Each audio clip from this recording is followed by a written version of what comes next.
আয়াত ২৪।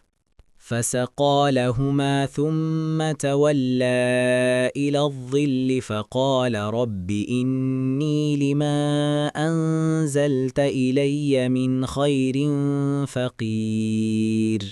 অনুবাদ, মুসা তখন তাদের পক্ষে জানোয়ারগুলোকে পানি পান করালেন। তারপর তিনি ছায়ার নিচে আশ্রয় গ্রহণ করে বললেন, হে আমার রব, আপনি আমার প্রতি যে অনুগ্রহ করবেন আমি তার কাঙ্গাল। ১। মুসা আলাইসাল্লাম বিদেশে অনাহারে কাটাচ্ছেন। তিনি এক গাছের ছায়ায় এসে আল্লাহ তাআলার সামনে নিজের অবস্থা ও অভাব পেশ করলেন। এটা দোয়া করার একটি সূক্ষ্ম পদ্ধতি। খয়ের শব্দটির অর্থ কল্যাণ। এখানে তিনি আহার্য হতে শুরু করে যাবতীয় কল্যাণের জন্য আল্লাহ তাআলার মুখাপেক্ষী হলেন। কুরতুবী। আয়াত ২৫।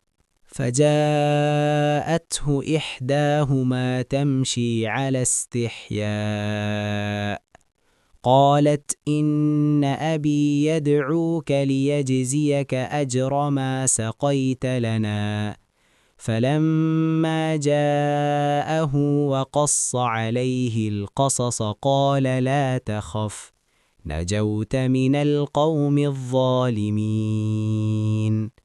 অনুবাদ, তখন নারী দুজনের একজন শরমজড়িত পায়ে তার কাছে আসল এবং বলল, আমার পিতা আপনাকে আমন্ত্রণ করছেন আমাদের জানোয়ারগুলোকে পানি পান করানোর পারিশ্রমিক দেওয়ার জন্য। অতঃপর মুসা তার কাছে এসে সমস্ত বৃত্তান্ত বর্ণনা করলে তিনি বললেন, ভয় করো না, তুমি জালিম সম্প্রদায়ের কবল থেকে বেঁচে গেছ। তাফসির ১। ওমর রাদিয়াল্লাহু আনহু এ বাক্যাংশটির এরূপ ব্যাখ্যা করেছেন, সে নিজের মুখ ঘোমটার আড়ালে লুকিয়ে লজ্জাজড়িত পায়ে হেঁটে এল। সেই সব ধিঙ্গি চপলা মেয়েদের মতো হনহন করে ছুটে আসেনি, যারা যেদিকে ইচ্ছা যায় এবং যেখানে খুশি ঢুকে পড়ে। এই বিষয়বস্তু সম্বলিত কয়েকটি বর্ণনা সাইদ বিন মানসুর, ইবনে জারি, ইবনে আবি হাতেম এবং ইবনুল মুন্দির নির্ভরযোগ্য সনদ সহকারে ওমর রাদিয়াল্লাহু আনহু থেকে উদ্ধৃত করা হয়েছে।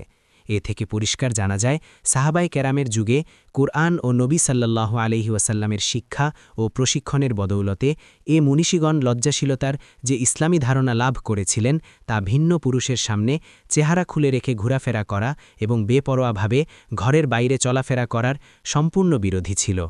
ওমর রাদিয়াল্লাহু আনহু এখানে পরিষ্কার ভাষায় চেহারা ঢেকে রাখাকে লজ্জাশীলতার চিহ্ন এবং তা ভিন্ন পুরুষের সামনে উন্মুক্ত রাখাকে নির্লজ্জতা গণ্য করেছেন। বাগভী, কুরতুবী, ইবনে কাসির, ফাতহুল কদির, আত তাফসিরুস সাহিহ।